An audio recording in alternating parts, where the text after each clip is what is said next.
सबको नमस्कार, सबको नमस्कार।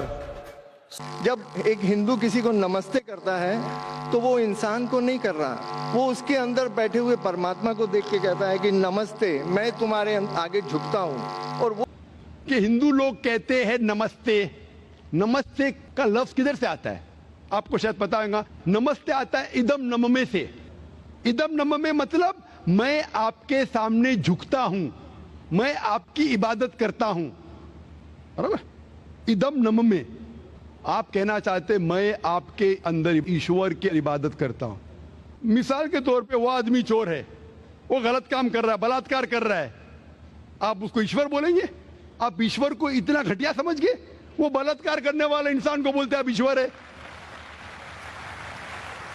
इससे भाईचारगी बढ़ेगी नहीं घटेगी।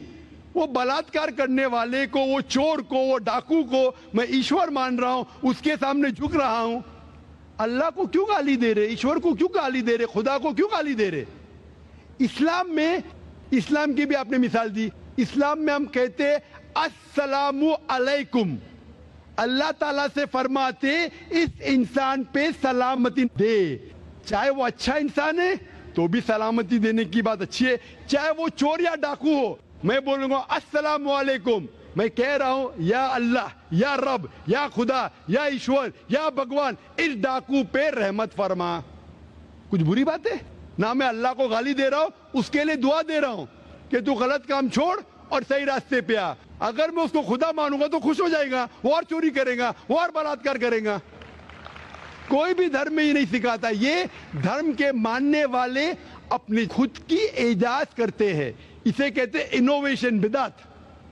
जिस तरीके से खुदा ने सिखाया है कि उसकी इबादत करे, उसी तरीके से हमें करना चाहिए। तब्दीली लाएंगे, हम समझ रहे हैं कि भाईचारा बढ़ेगा।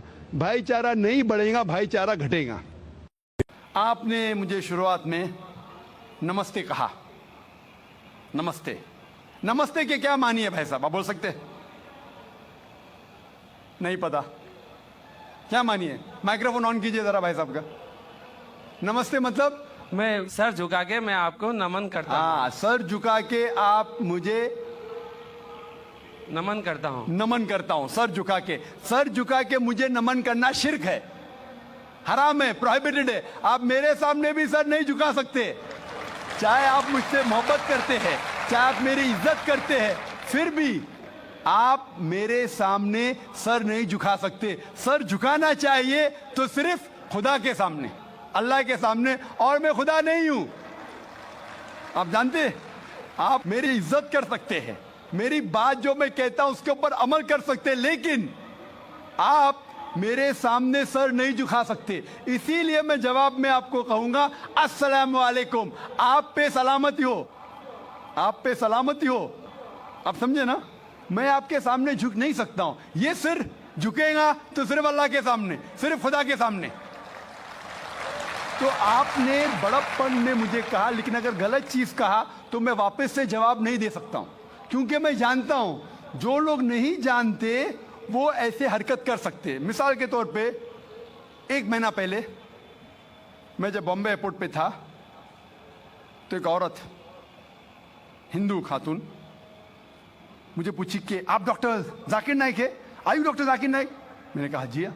ओ, मैं आपका रोज प्रोग्राम देखती हूँ। मैं दुबई से 25 साल के बाद बंबई में आ रही हूँ, 25 साल के बाद हिंदुस्तान में आ रही हूँ। उसके सिर पे टीका था, हिंदू औरत थी।